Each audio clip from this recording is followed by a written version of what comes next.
The valley was once a cradle of light.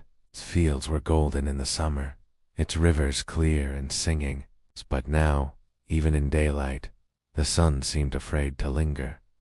Shadows clung to the hillsides, and the wind spoke in whispers no one dared interpret aloud. In the heart of that valley lay a hollow, an ancient wound in the earth, where the trees grew black and twisted, their roots clutching at bones buried long ago. No birds sang there. No beasts strayed near. The villagers called it the Hollow, though in older tongues it had another name, Vilas Mire. The place where the covenant had been sealed. Centuries passed, they said. 7 witches bound themselves to the Hollow, drawing power from the blood of those who betrayed them. Burned and broken, they swore vengeance upon the living and etched their curse into the very soil. For every generation that followed, their spirits would wake beneath the coldest moon, bringing plague, fire, and madness until appeased by blood once more.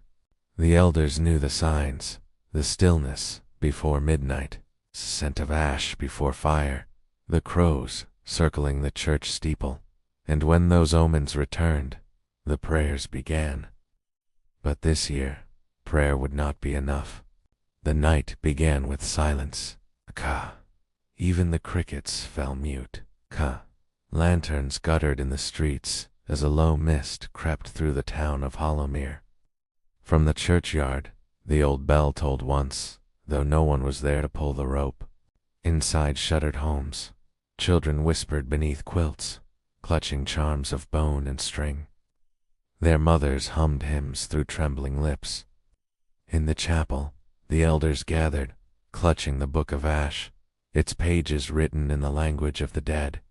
And far away, on the edge of the forest, a lone rider watched the Hollow. Her name was Althea Vaughn, the last descendant of the witch hunters who once banished the covenant. Her eyes were gray as winter iron, her blade etched with runes older than the chapel itself. She had come to finish what her bloodline had begun, or to die in the attempt. She felt it before she saw it, the stirring of the ground, the hum of something beneath. The moon bled red over the horizon, and the air thickened like smoke. The covenant was waking. Lanterns died one by one as the wind rose. From the hollow came a sound like breath, 1,000 whispers exhaling in unison. Figures moved between the trees, cloaked in shadow and flame. Their voices sang in dissonance, a hymn older than time. The covenant wakes. Beware, beware. The soil split, and from it poured black mist that coiled into shapes. Women with hollow eyes and crowns of ash, their laughter like breaking glass. Althea steadied her horse, raising her sword. Behind her, the townsfolk had gathered, farmers, soldiers, priests, all trembling yet resolute. They had torches, blades, and the desperate courage of those with nothing left to lose. The sky bleeds red, she said, voice carrying across the field. The ground remembers blood. We end it tonight. They marched, through the fog, through the cold, through the ruin of dreams and the songs of the damned. The witches met them where the hollow opened like a wound in the forest floor. Fire burst from cauldrons of bone, sigils flared to life on the trees. The air screamed with power. Children of dust, one witch crooned, her voice layered with 1,000 echoes. You cannot kill what you made. Blades flashed, torches fell. The forest came alive with light and death. Every cry, every clash, was swallowed by the roar of unseen forces. Althea fought at the forefront, carving through specters that bled shadow instead of blood.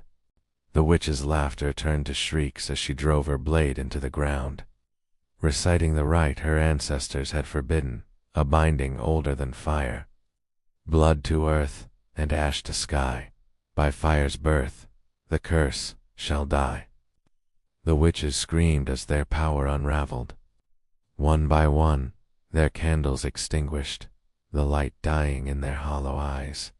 But as the last fell, her voice lingered, a whisper carried on the wind. The hollow never sleeps. When the sun rose, it did so hesitantly. Smoke drifted over the valley like morning veils. The survivors stood among the ashes, weary, bloodied, hollow-eyed. Kale watched as the last embers of witch fire faded into dust. The curse was broken. Kale, or so they prayed. As the townsfolk returned to Hollowmere, they rebuilt the chapel and buried the fallen. Life would continue, though never as it had before. But deep beneath the valley's soil, where roots tangled around ancient bones, something shifted. A heartbeat, faint but steady. The hollow whispered once more. In the silence between dawn and day, a single candle flickered to life where no light should burn. The covenant was gone, but not destroyed, only waiting.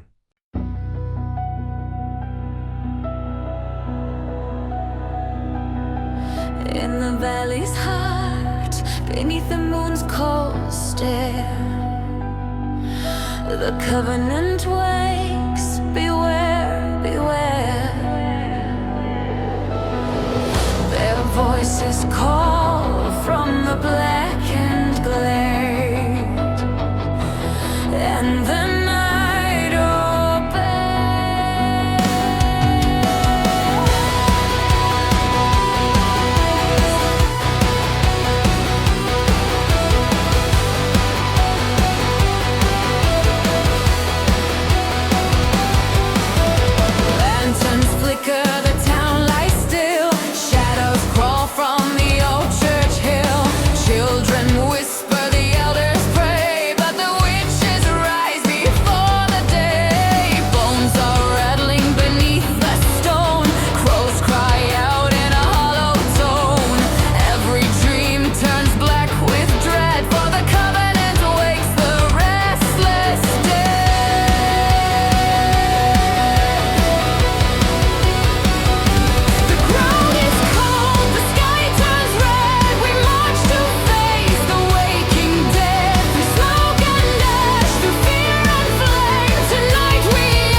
wind whispers and still